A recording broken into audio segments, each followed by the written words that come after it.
Anton, Gilbert, was just recently announced that you had passed a UCI course in the Caribbean. Give us the makeup of the course and what are some of the things you guys had to go through in order to get the passing grade. So the Elite National Commissaire's course is standard of officiating within cycling.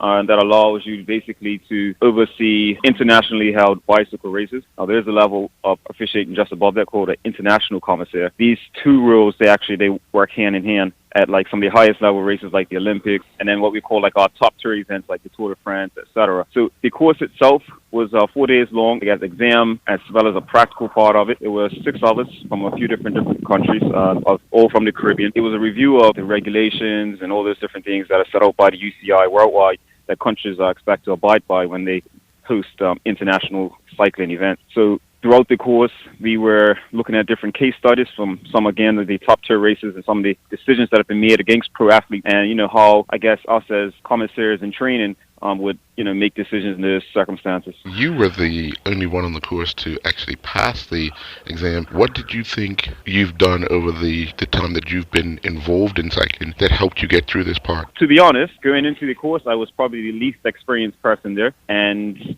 our races at our national level don't even scratch the surface of some of the rules and regulations that we went over. Things like being an official during a moving race and like being in a car and making decisions and all that with like a peloton of riders, as you call it, and a caravan following behind and regulating like motorcycles and everything that are supporting athletes. But as far as me being prepared, like I said, I was the least experienced person, and I guess, put my best foot forward, and it worked out for me. It's unfortunate the other persons didn't pass, but the course does have a 75% failure rate, and, it just kind of worked out for me in the end. Now, with this certification, what does this allow you to officiate? Most likely, locally, Peter Dunn, the president of the Bermuda Bicycle Association, will be using me for, I guess, some of the national races. Also, I'd probably, if there's a need and I'm in the area, the UCI could call on me to referee or officiate at some other international events. I probably will be used more or less in the Caribbean a lot. I'm the only one in the Caribbean at the moment, I believe, that has this designation. So when we host GCCs possibly in August,